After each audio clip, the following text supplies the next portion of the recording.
You got into the safety business because you wanted to protect people, but somewhere along the way, the job started controlling your time, your schedule, your priorities, even your income potential. What if the expertise you've built over the years in the field can give you something more? More freedom, more control, more ownership of your future. I'm Sheldon Primus, the author of 7 Steps to Starting a Profitable Safety Consulting Business and the host of the Safety Consultant Podcast, with more than 350 episodes helping safety professionals become consultants and grow their career. Consulting changed my life. In fact, I'm a full-time RVer, and one consulting contract paid for my home I live in today. Now, I help safety professionals build their own consulting practice through bi-weekly coaching calls, accountability, and personal guidance. But this program isn't for everyone. Start with the Consultant Readiness Audit at sheldon.coach. What if everything we thought we knew about safety was just interference? From the host of the Rated R Safety Show and the founder of Safety FM comes the complete Signal Transmission Trilogy, now available in one powerful edition. Safety, in my opinion, the book that started the conversation. Safety Mutation, where the boundaries of culture, systems, and belief begin to break. And now, Safety Transmission, the final piece of the signal. For the first time, all 3 books are together in one volume. The Signal Transmission Trilogy, Complete Edition. This isn't just about compliance. It's about consciousness. It's about decoding the way we think, lead, and live, inside and outside the system. Whether you've been following the signal since the beginning or you're just now tuning in, this is the version to own. Search Signal Trilogy on Amazon or visit safetyfm.com to get your copy now.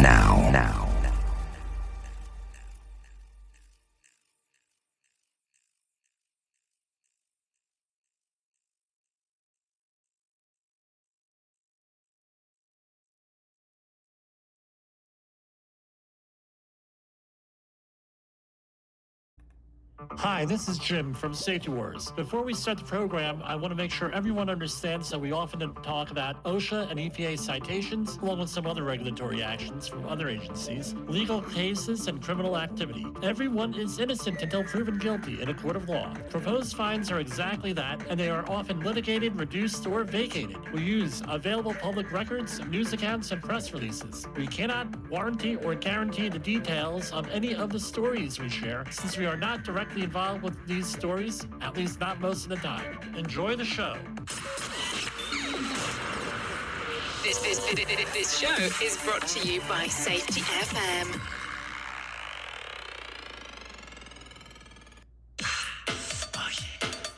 Oops, wrong song. We have a different situation going on here. Hold on.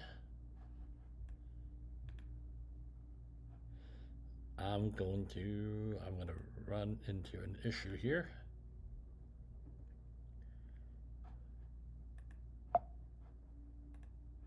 Don't ask me how that happened.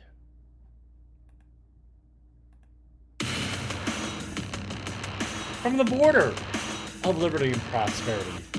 Well, not exactly. We're at an undisclosed location. Deep in FEMA Region 5. I'll steal that introduction from somebody else. Actually, I'm not sure what FEMA region this is.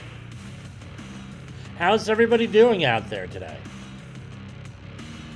We are at, so let me give you some info here. We're going to be broadcasting from various remote locations because I'm going to be on the road for the next couple of months. So we're still getting used to things, and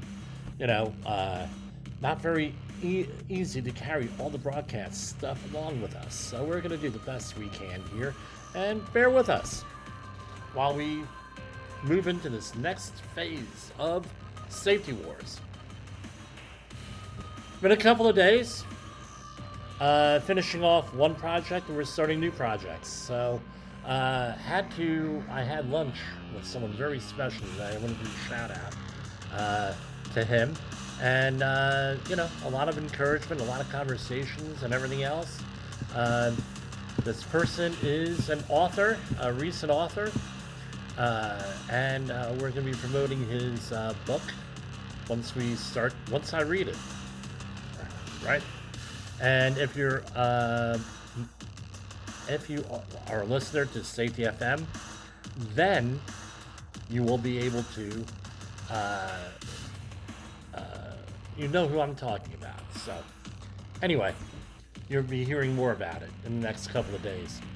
Working on our own books here, and our own publications here.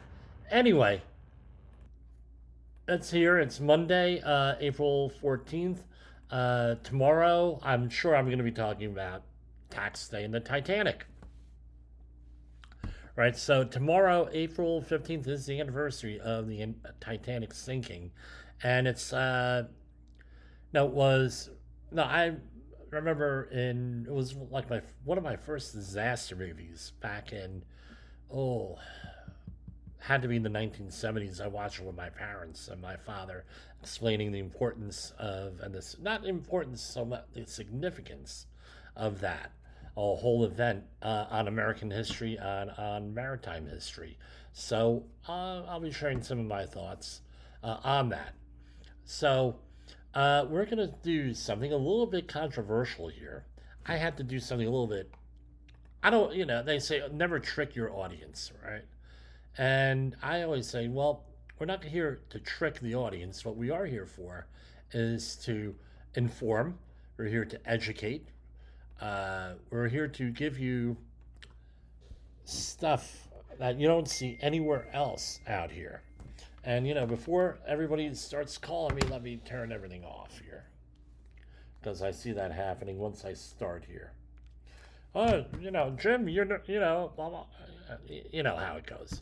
Jim, you shouldn't be talking about that. That's shameful. Well, you know what we're going to talk about? And it's primarily safety in the news, and government policy, things of that nature. And if we manage to go into hour 2, what do we talk about? Politics. So, anyway, this is from the EEOC, right? Here, Equal Employment Opportunity Commission, right? EEOC. And let's go here. And, if it's government website, we're going to obviously be sharing it for you. So here we have prohibited employment policies and practices. Under the laws enforced by the EEOC, it is illegal to discriminate against someone, applicant or employee, because of that person's race, color, religion, sex, including transgender status, sexual orientation, and pregnancy. This is right off of the website today. National origin, age, meaning 40 or older. So, you better pay attention to that if you're dealing with me, right? I joke, right? Disability or genetic information. Genetic information, that's a new one because of sites like 23andMe, and there are other sites out there. Right, and it is also illegal to retaliate against a person because he or she complained about discrimination, filed a charge of discrimination, or participated in an employment discrimination investigation or lawsuit. The law forbids discrimination in every aspect of employment. The laws enforced by the EEOC prohibit an employer or other covered entity from using neutral employment policies and practices that have a disproportionately negative effect on applicants or employees of a particular race, color, religion, sex, including, pregnancy, sexual orientation, transgenderism, or national origin, or an individual with a disability or class of individuals with disabilities. If the policies or practices at issue are not job-related and necessary to the operation of business. The laws enforced by the EEOC also prohibit an employer from using neutral employment policies, practices that have a disproportionate negative impact on applicants or employees above 40 or older. And it goes through this whole thing, how we're not supposed to do this, not so, EOC, and no, we have the Americans with Disabilities Act. We're not going to discuss that and everything else. Now let me go back to the regular screen here because I have some non-governmental websites we're going to talk about here. So here we have, this is off of a, what we used to call chat rooms or message boards, one of the popular ones. Quora is this one, Quora. Right, so this is on, is it considered rude to ask an acquaintance about his or her race or ethnicity? And this is one. Yes, I think it's rude to ask, but not a deal breaker. It is rude to naturally bring up the same about yourself as soon as you feel comfortable enough. That is the natural way. And going on, right? And it goes on and on. Basically, rudeness is what everything here is talking about. Discrimination here and everything else. All right, so let's go on.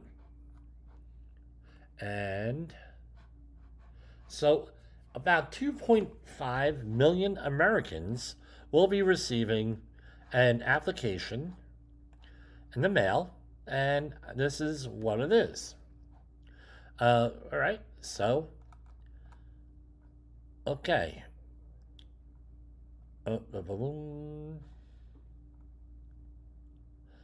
What is the person's age, and what is the person's date of birth?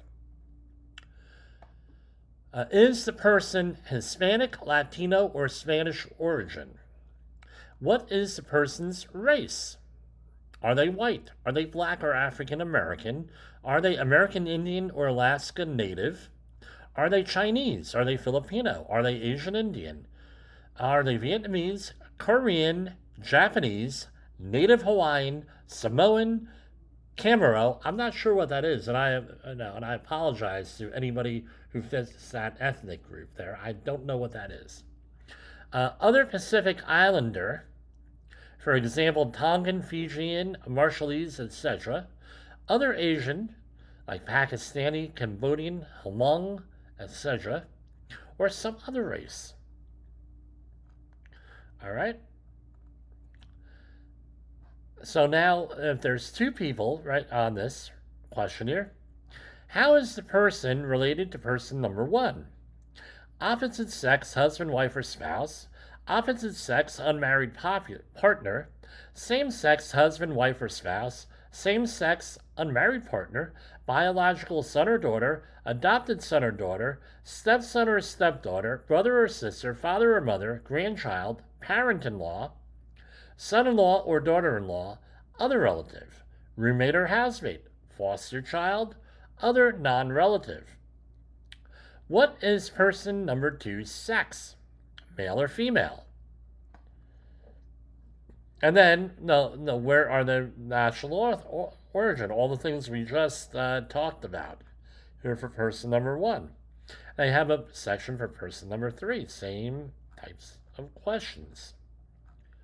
All right. Now we're going to go down, and they have it listed here. For housing, which describes the building you're living in? A mobile home, a one-family house, detached from any other house, a one-family house attached to one or more houses, aka a duplex, a building with 2 apartments, a building with 3 or 4 apartments, a building with 5 to 9 apartments, and it goes on and on and on, a boat, RV, van, etc., down by the river. Just joking on that one, right? If you know the joke, you know the joke. Well, about when was this building built? And it has a whole list of things. At what point did person number one move into this house, apartment, or mobile home? How many acres is this house or mobile home on? In the past 12 months, what were the actual sales of all agricultural products from this property? That's a whole list. How many separate rooms are in this house, apartment, or mobile home? How many of these rooms are bedrooms? Does the house, apartment, or mobile home have hot and cold running water, a bathtub or shower, a sink or with a faucet, a stove or range, or refrigerator? Is this house an apartment, a mobile home connected to a public sewer? Can you or any other member of this household both make and receive phone calls when in the house? At this house, apartment, or mobile home, do you or any member of this household own or use any of the following types of computers? That's it, right? Desktop, smartphone, goes on. At this house, apartment, or mobile home, do you or a member of this household have access to the internet? Right? No. Hear about the $40 billion that went down the drain for universal access to the internet? Right? Didn't help anybody, and there was one television talk show host that went berserk on this, who's typically liberal.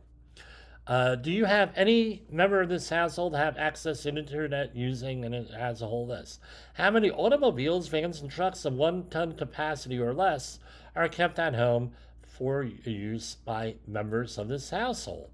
Do you have any member of this household own or lease an electric vehicle? Which fuel is most used for heating this house? It goes on, everything in here.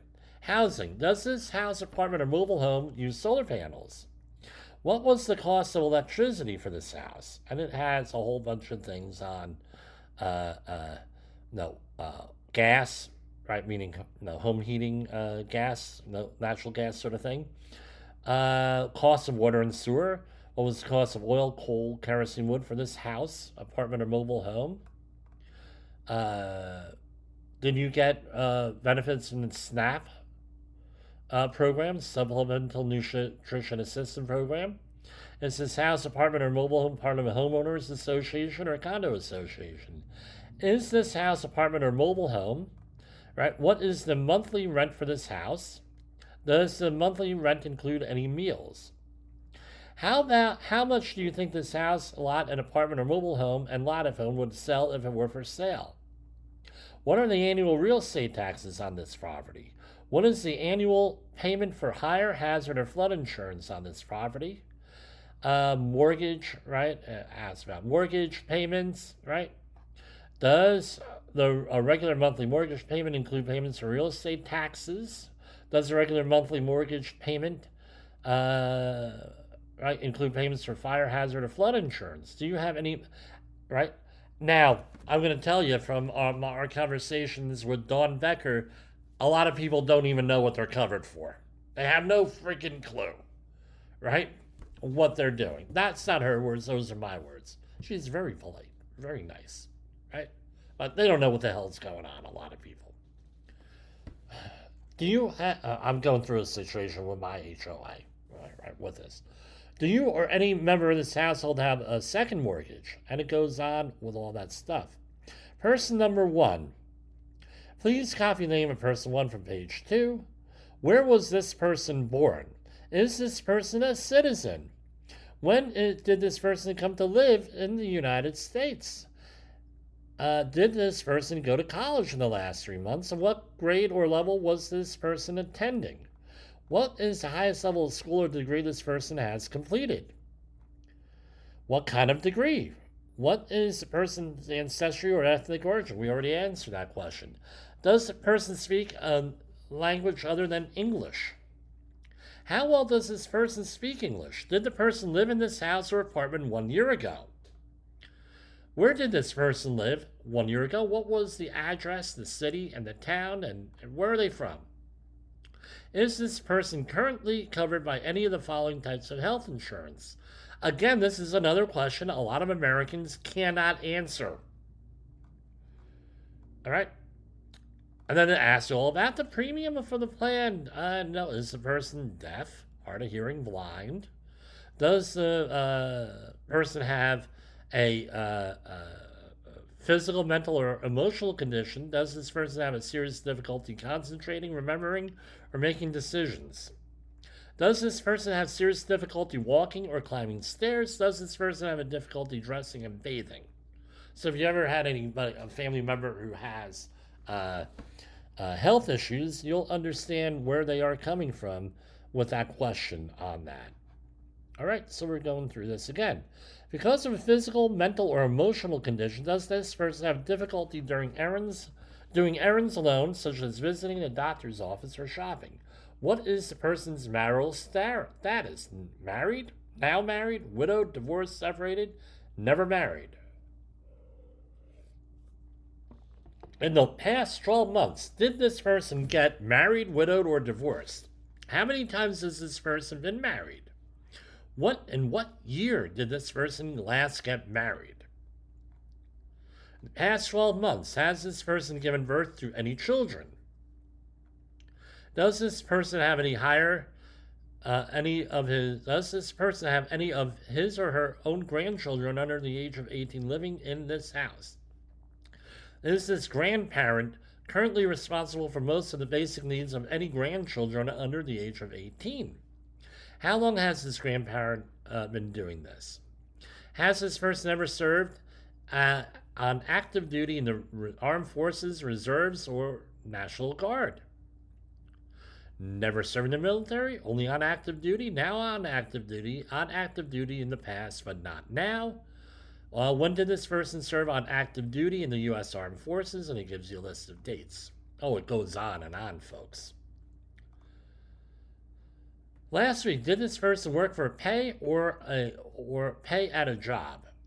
Last week, did this person do any work for pay? Work to pay. Is this person disabled for VA? And right, I skipped over those.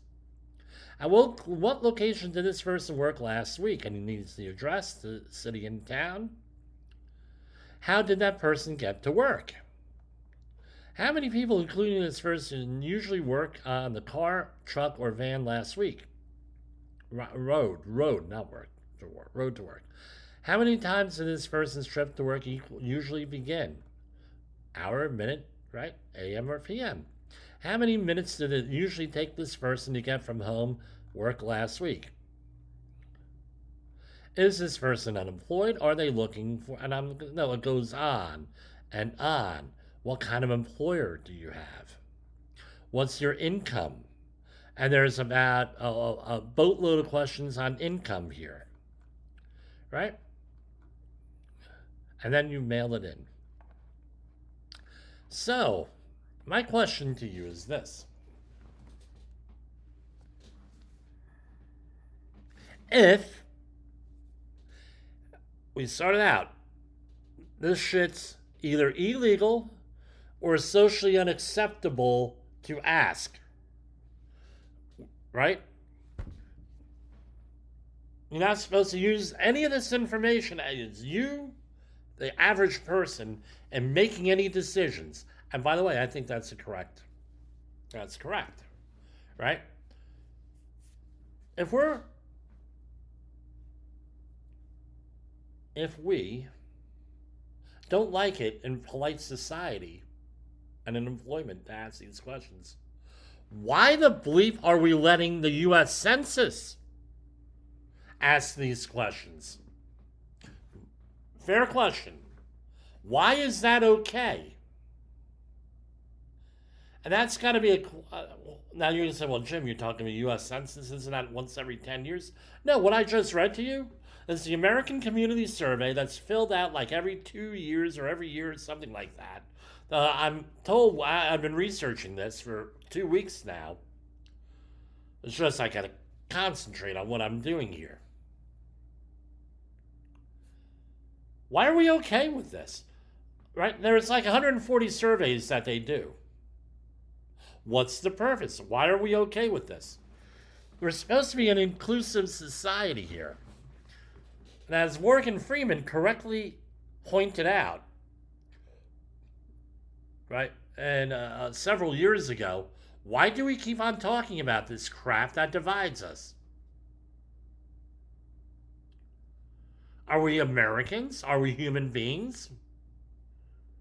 Why? Valid question here.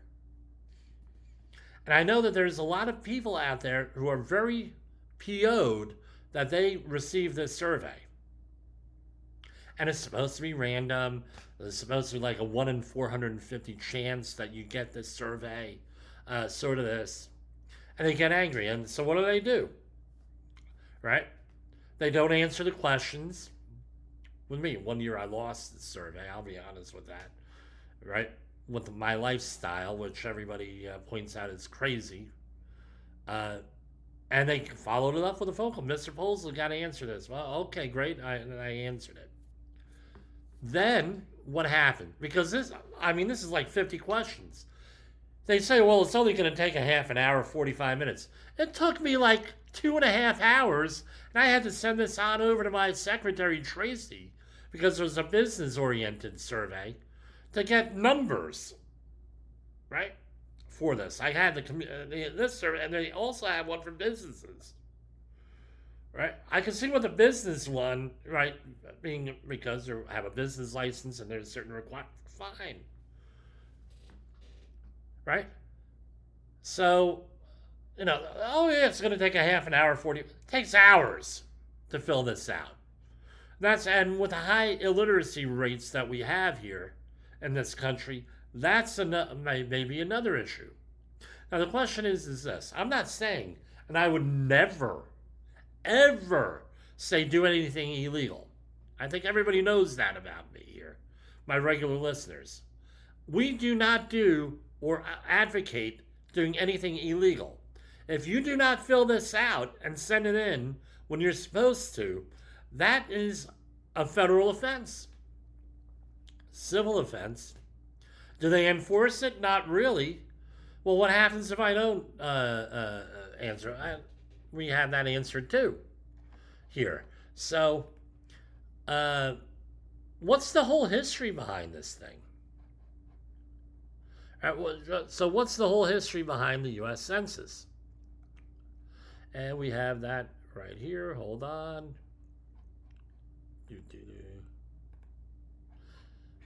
Or the American Community Survey. So we know we're familiar with the every 10-year census. And what we're taught in school, right? Well, we have, according to the Constitution, we have to have the census for apportionment of our House of Representatives, right? Every 10 years. Right? Yeah, okay, that's what the U.S. Constitution says. But almost immediately after they did this, and we're going to go through the history, they changed, the whole thing. Well, what do you mean they changed all? Well, then they started asking all different other kinds of statistics. And it was right from the beginning of the year, of the thing. Of the country. Now, originally, and this is going to be offensive to some people here, trigger warning. Originally, the census had to include African American slaves. And what were they counted as? 3/5 of a person. That's, if you ever heard of 3/5 of the person, that's where it comes from, is the census, where they were counted as 3/5 of a person for apportionment in the House of Representatives, the number of representatives you get. And with this. Oh, by the way, all of this is supposed to be confidential, but we know due to current events that a lot of this crap is not confidential. Number one, right? The IRS is supposed to be confidential. Well, guess what? Somebody got the IRS data, right? And they ended up. One report over the weekend was the guy said, "I ain't giving it to you. I don't care what the court order says." He was escorted from the building. I believe he resigned. But anyway, so we know that when the government says this is confidential, that's suspect right up in front. We know as safety professionals, I could go and I could actually go and cite to you a couple of cases, including one in North Carolina recently covered on this program, where companies were able to get people's names that file an OSHA complaint. That's supposed to be confidential. Well, in North Carolina, one of the Herrick Teeter, Teeter, right? The food chain place, right? They got a whole bunch of OSHA citations in North Carolina OSHA thrown out because they were not able to face their accuser. And that was one of them. So my question here is this. Why are they asking these questions? And there's a reason. And we're going to go into that after this commercial break. And I got to set this up here. So, Oh,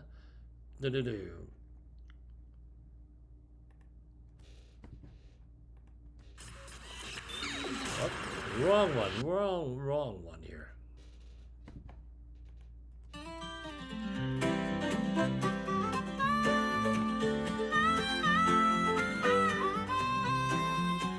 Come and listen to a story about a man named Jim. Safety's his game and the odds were looking grim. Workplace hazards everywhere, from ladders to machines. He took on the mission to make those places clean. Safety, that is. PPE. OSHA. Hazards near, but Jim is here. Clearing storms, making it clear. Safety's more than just a gear. It's our anthem, loud and sincere. Tune it, storms, making it clear. Safety's more than just a gear. It's our anthem, loud and sincere. Tune it, listen close. Safety wars with Jim Patrol. On the front lines every day. Safety wars keeps danger away.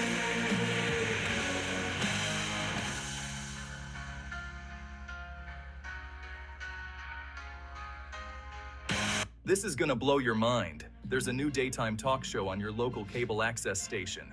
What happens when safety, scandal, and heartbreak collide? Welcome to Safety Wars, the talk show. Today's episode is a doozy. Imagine confronting your unsafe supervisor who just happens to be your ex-wife's new hubby. Talk about a powder keg. But wait, there's more. We've got an exclusive interview with a corporate exec who's taken out life insurance policies on his riskiest workers, hoping to cash in on a deadly mishap. Yup, you heard that right. It's a real-life plot twist you can't make up. Tune in as Jim Posel, CSP, our very own Jerry Springer of Safety, dives deep into this explosive confrontation. Sparks will fly and secrets will be exposed. Catch the full episode on Safety Wars on YouTube and your favorite podcast platform.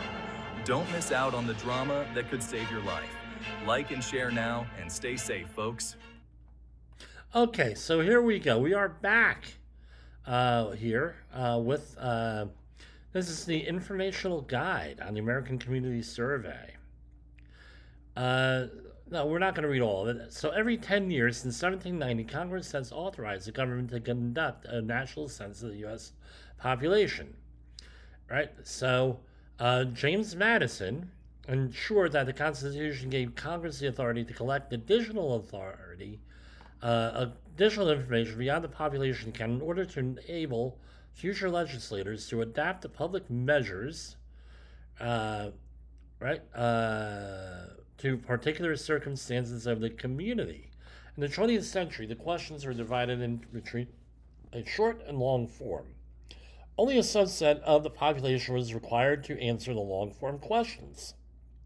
And it goes into a little bit of the history here, and that was from a summary of the debate on the Census Bill from House Representatives in 1790 there, right?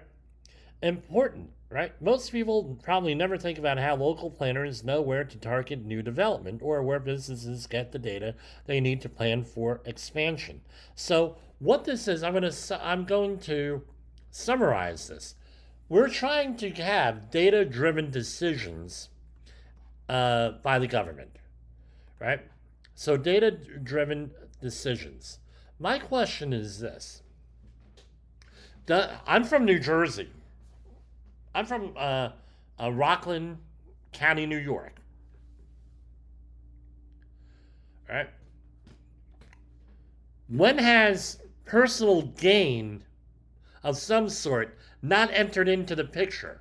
They're trying to make this, oh yeah, we're collecting this data because we know planners, we got to plan things out. Well, fair enough. And sometimes I can name one project, the Route 1 corridor, in going through Mercer and southern Middlesex County in New Jersey, over by the Quaker Bridge Mall, which I don't think is there anymore. Have been many years since I've been down in that neighborhood.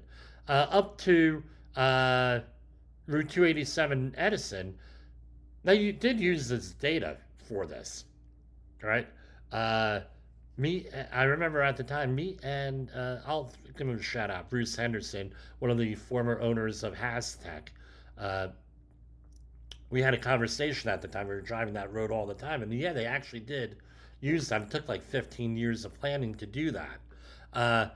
But okay, great. One has money not entered into it, or personal gain by the politicians all the time. So right off the bat, right now they're trying to get you, well, hey, look, it's good for the community, it's good for this, it's good for that. But what happens is, especially in underserved communities, all right, especially with underserved communities, they don't see the positive impacts of this. When they're historically, they got to fill this out too. The ones that are compliant and fill this out, one of the arguments is, and all this data that I'm seeing, all these stories, is, hey, I was told it's going to benefit my community. There's no benefit to the community. So now, another reason, with lies, right? Here. And what does it do, right? Collection, processing, and dissemination, right? And you could go on the census document, the census webpage, and find out all different types of statistics for the United States.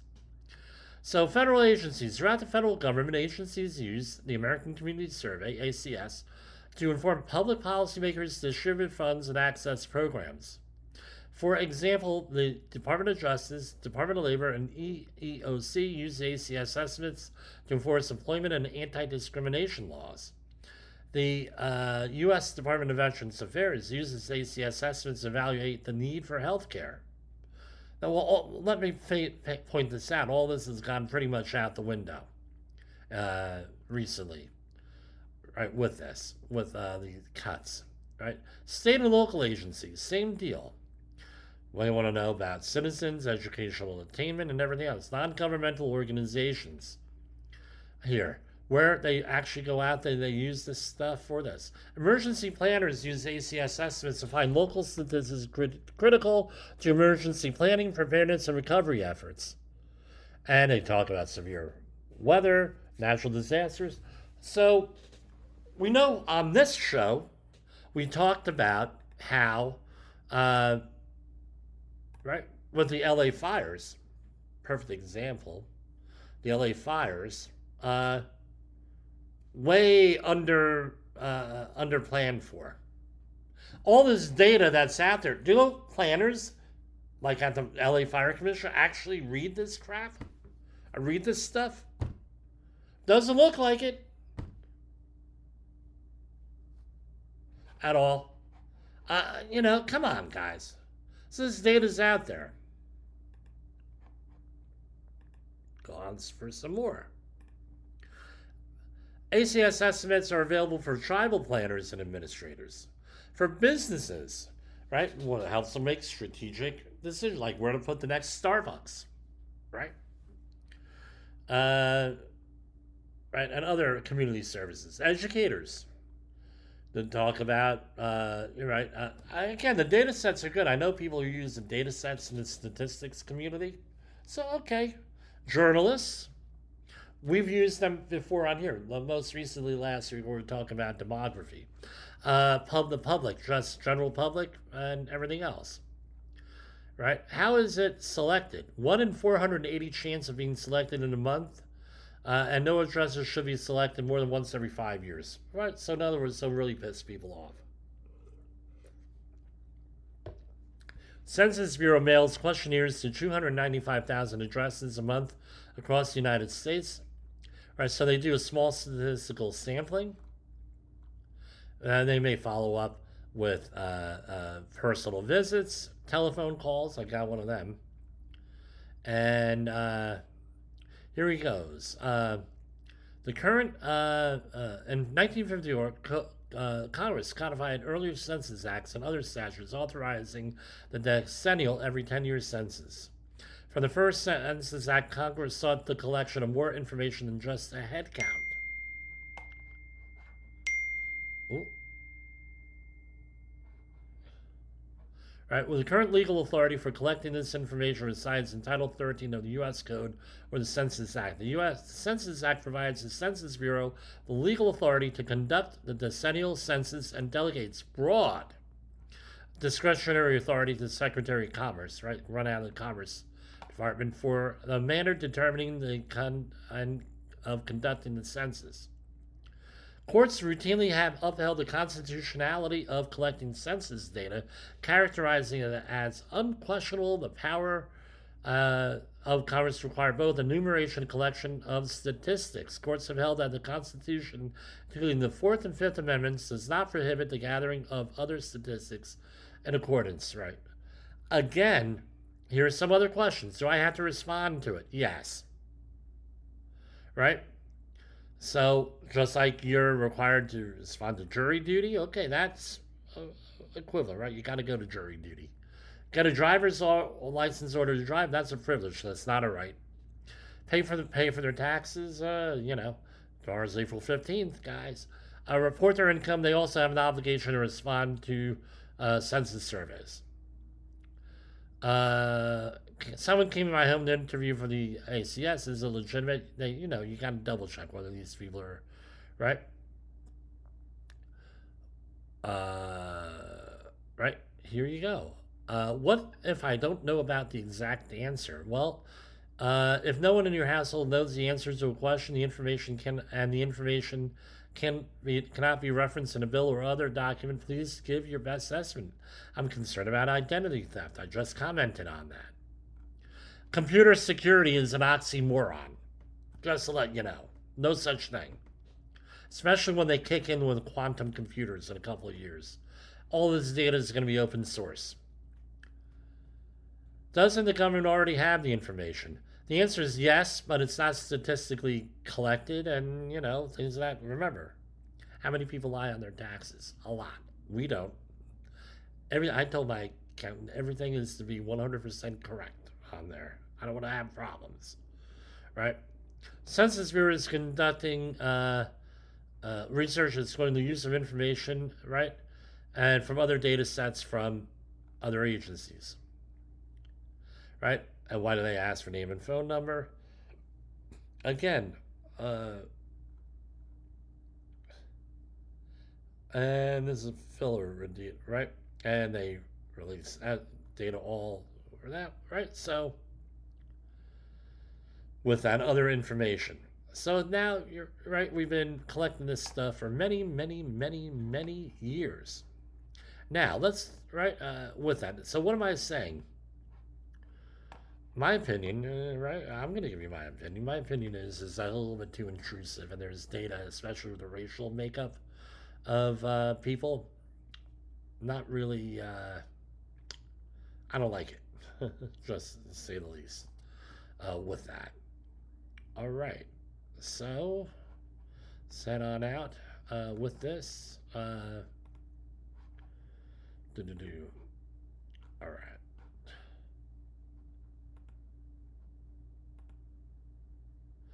And we talked about that, right?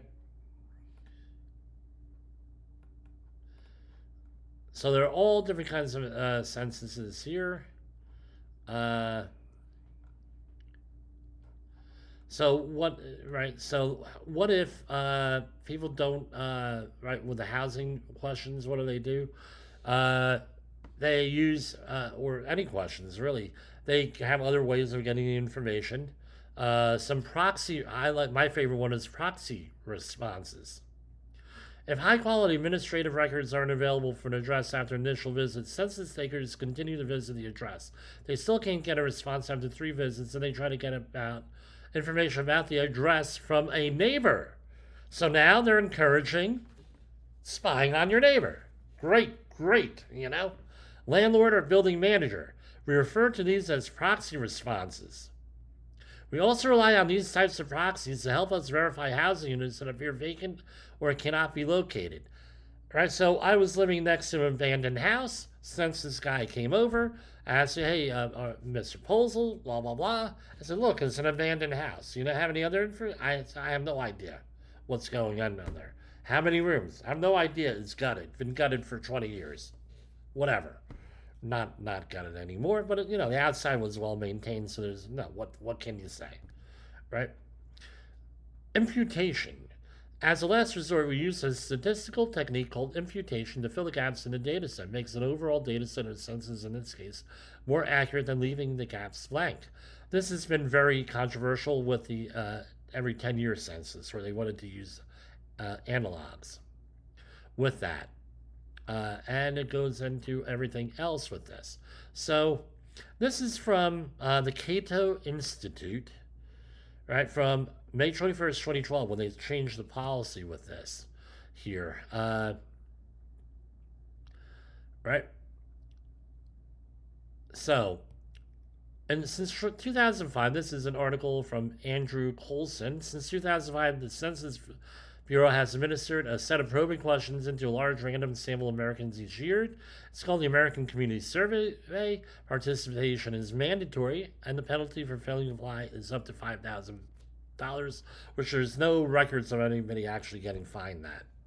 So the questions are prying, that are so prying that many people find it hard to believe the government would have the temerity to demand answers to them, and so conclude that it must be a scam operated by unscrupulous con artists. Others simply lack confidence in the federal government's promise to keep such information confidential, or, perhaps not surprisingly, has shown itself incapable or disinclined to keep its mouth shut about even life and death anti-terrorism operations. So in other words, this data goes on the shelf somewhere.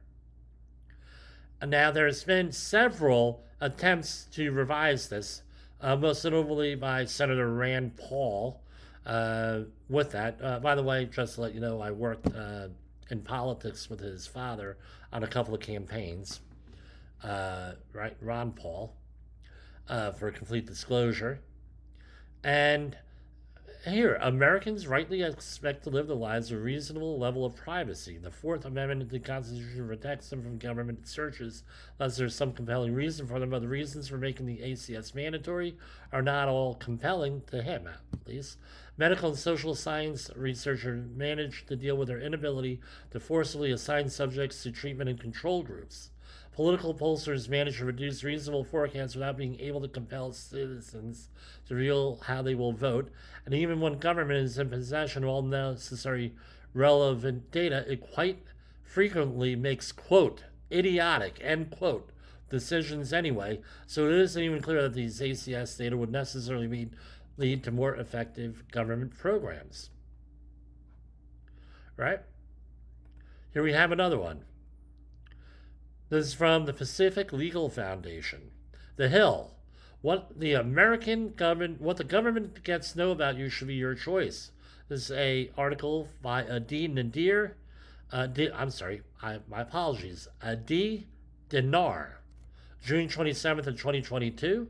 Basically, a lot of the same questions here. The right to privacy is an American as apple pie or baseball game on the 4th of July. Simply put, what the government gets to know about you should be your choice to make. And if a government agent comes to your home asking you to intrusive questions without a warrant or probable cause, you should have the undiluted right to tell them to take a hike. And so what the whole thing is, in conclusion, is evidence-based decision-making here with this. Now, on the international level, how's the information used? Right? And this is from UNFPA, United Nations Population Fund. Right? And how is the information useful? It's a rather lengthy article here. I'm just going to go into the highlights. Today, with major demographic shifts occurring and increased attention in international development, accurate and timely data are more important than ever. The unique advantage of the census is that it represents the entire statistical universe down to the smallest geographical administrative area of a country and region. Often a national census is the only source of information for identifying forms, social, demographic, and or economic exclusion. And of course, up to 107, and of the 231, I think this is more to the point here, right? So watch out for Agenda 2030 here. So, right, we're going to be talking about that in the future here as we move closer to Agenda 2030 from the UN. Often a national census is only, right? Up to 107 of 231 unique indicators of the Sustainable Development Goals. I'm going to bookmark this here, on here, right? Add bookmark, okay. Also provides data on disadvantage, right? So, and it's all about sustainable development. That 1992 Rio de Janeiro conference, right? And now we have Agenda 2030. And it goes into this, right? This is from 2012 from Andrew Biggs, from AEI, American Enterprise Institute, from 2012. He had given, is this the same Andrew Biggs? Yeah, it sounds like the same Andrew Biggs as with the NOSHA Act,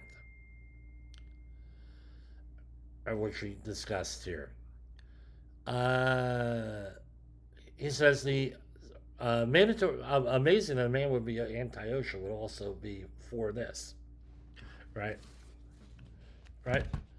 For several reasons, I believe that mandatory participation in the ACS remains a reasonable policy, right? Greater detail from the census, better government decisions, basically, right? And if we make this optional, we're not going to get good data, and it's going to cost more money. Third, and most importantly, right, and it says, well, if this stuff, now, if you violate policy, reportedly there's a $250,000 fine if you any worker releases this data. Third, and most importantly, without good data, policymakers are essentially flying blind, lacking solid knowledge of the Americans they need to assist. Right? Those who wish to make participation in ACS voluntary raise important points, and we should not allow our concern for individual policy to fade, even if we judge that mandatory participation is the best course. The United States government exists to serve the people, not vice versa. Nevertheless, I believe the government can best serve the American people by continuing to gather high-quality survey data. So my question to you, what's your thoughts?